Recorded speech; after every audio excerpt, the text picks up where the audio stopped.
mga katrops, eto na naman ang inyong trops. Bali ngayong araw na to ay magpapa-electrical tayo or magpapapalit tayo ng breaking natin ng outlet mga katrops. Kasi yung mga outlet natin dito ay yung dati pa or single. Dahil dumami yung mga appliances or nagdagdagan yung mga ampere, tumaas. Kaya kailangan na natin ng mas malakas or maraming breaker. Eto kasi dati mga katrops, eto yung dating rep. Dalawa po yan na maliliit mga katrops. Pero ngayon, nadagdagan siya or napalitan pala. Ito ng bago ay ng malaking rep. Wow! Siya. Mas malaki pala sa akin mga katrops. Kaya kailangan natin magpapalit ng breaker. Dahil yung dati naming breaker ay ganito mga katrops. Ayan, ganyan.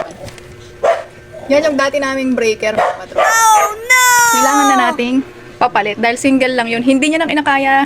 Nag-short na yung mga ating ilaw. Kaya mga katrops, bibili muna yung nag-electrical ng mga materyales mga katrops. Balik ako mamaya. At eto na nga mga katrops. Eto na yung nabili niyang mga gamit at gagamitin niya. Ayan po yung gagamitin natin mga katrops. Ayan, ito yung breaker. Ganyan na siya kalaki. Pinalaki na po at ito yung isang box na electrical natin. Ayan, tapos ito rin. Medyo mabigat pala. Ayan. Box po yan. Hindi pa po nakabukas. Ayan. Shoutout kay Lupi. Ang kulit. Lupi, dun. Ayan. Yan po yung mga gagamitin natin. Mga electrical. Tigay isang box at breaker. Wow! Ayan po yung laman niya. Yung laman ng breaker. Ito kailangan din to. Ayan mga katrops. Ito. Hindi ko alam anong mga tawag dyan. Ito yata yung laman ng sa breaker. Ayan. Marami yan mga katrops. Ayan o.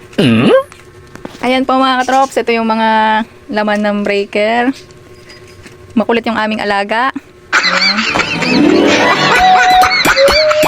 Ayan. Tapos ito yung Lupi. Ito yung mga saksakan. Dadagdagan. Isa-separate yung sa rep. Electrical. Ito.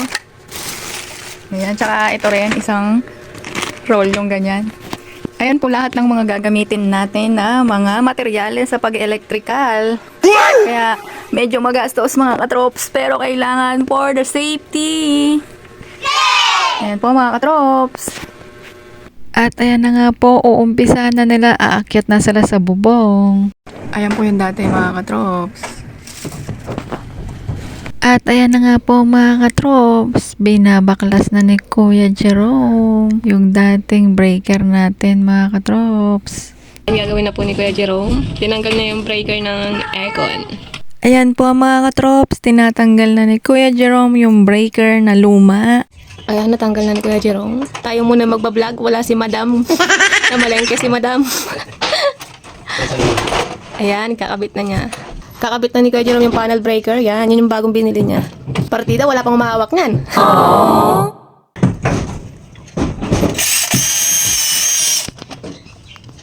Yung dalawa niyang kasama nasa bubong na init na yung mga yun. Oh no! Saka walang kulang sa labis. Mga 30 sa aircon to. Aircon. Tapos ito sa outlet yung 20. 20, 20. Tapos itong 16 na to, sa ilaw to. Ito yung pinaka-main niya, 63. 63. Yan. Ito yung main. Pag in-off mo to, patay na lahat. Pero kung mag-off ka na yung aircon, dito lang, ilaw, patay mo lang. Pero ito maandar pa to. Oo. Yung naka-load dito. Wala si Madam Ali dahil namalengke siya para natin. At ayan na nga po mga katrops, ilalagay na yung housing ng breaker natin. Ayan na po mga katrops, ina-assemble na yung breaker natin. Ayan. Na ni Kuya Jerome, yung panel breaker, yung animan, yan na yun siya. Yan na ito mamatay kapag may nag-short na mga wire. So yan. Tayo muna yung magvo-voice dahil ang ating trops Renix ay namalengke siya at namili ng mga kailangan. Kaya tayo muna ang nakatoka dito. So mga ka-trops, mamaya na lang uli. At ayan na nga po mga katrops, nagtimpla na po kami ng kape. Ayan, ayan po yung almusal sana po nila mga katrops. Pero busy sila nagtrabaho, ayaw po nilang magkape. At eto po yung isang kasama nila, nasa bubong. Siya po yung nagbaklas ng ating mga yero at nagtatap na din po siya dyan. Inayos na din po nila yung mga electrical dyan sa taas. Pinalitan yung mga ibang maliliit na wire. Pinalitan ng standard. Ayan po yung mga ginawa nila. At dito naman po sa kabila, yung isang kasama din nila, ayan, nagkakabit na po ng mga bokilya. Dahil naayos na po yung ibang wire dito, kaya yan, kinakabit niya na po. Dito naman po banda, inaayos na yung mga saksakan. Ayan na yung bagong ikakabit ni Kuya. Shoutout kay Kuya Jerome. Ayan po, dito rin, pinalitan niya na yung mga lumang wire dahil maninipis din po kasi yung ginamit dyan dati at puro mga flat at hindi siya standard. Kaya pinagpapalitan niya na rin po yung mga wire dyan, mga katrops. Habang nagkakabit nga siya dyan, mga katrops, nagkwento siya ng mga iba pang ginagawa niya at mga nagawa niya na. Kahit po building yan or kahit isang buong bahay yan, kaya niyang i-electrical yan, mga katrops.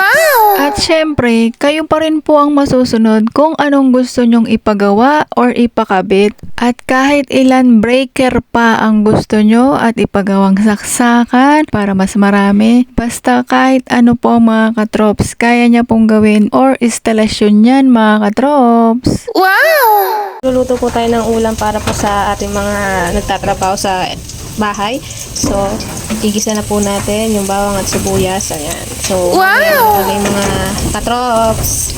Nga pala mga katrops, may nakalimutan pala ako. Mas masarap pala siya pag medyo brown na yung bawang niya. Pag ganyan, pwede na natin ilagay yung ating chicken. So, ilalagay na po natin. Ayan. Yung ating chicken. Aray ko. Napanakit talaga itong mga to. Tapos, metas na natin. O, diba? Yan. Gumagalaw yung kabalo, gumagalaw. Ayan mga katrops, ito yung hindi maanghang, ito yung maanghang. Bali, sineparate ko. Para parehong hinanais ng ating tiyan. Ayan yung maanghang, adobong manok. Ayan. Kaya lang yung mga katrops. Wala yung original na chef natin na malengke. Yung original na chef natin, Chef Trops Renex yan. At eto na nga po mga katrops, break time na nila kaya kakain muna sila mga katrops. At ayan po yung mga switch na inaayos din po nila. Ayan, chinecheck po nila kung okay na or hindi pa kasi medyo mahina pa yung power niya mga katrop. Kaya sinusubukan pa nila kung tama na. At ayan po, naayos niya na lahat ng switch dyan at mga saksakan. Ngayon, ia-assemble niya na at ilalagay yung wire dyan lahat sa breaker natin mga katrops. Ayan po kung nakikita nyo, medyo madilim. Flashlight lang po yung ginagamit niya dyan mga katrops dahil nakapatay po siya sa main switch para syempre safety kung ano man ang kinakalikot niya dyan. Nice!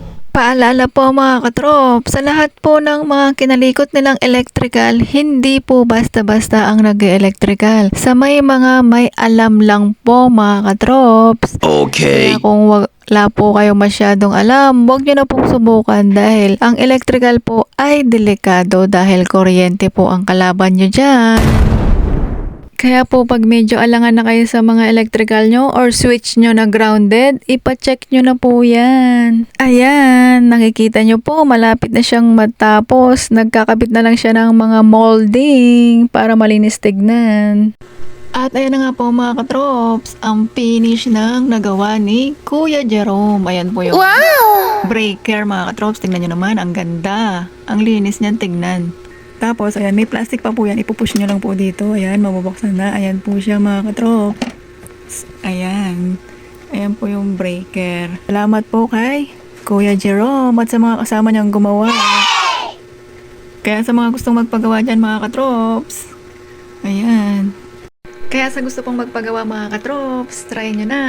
Salamat po sa panonood. Ingat po palagi. God bless. Bye-bye.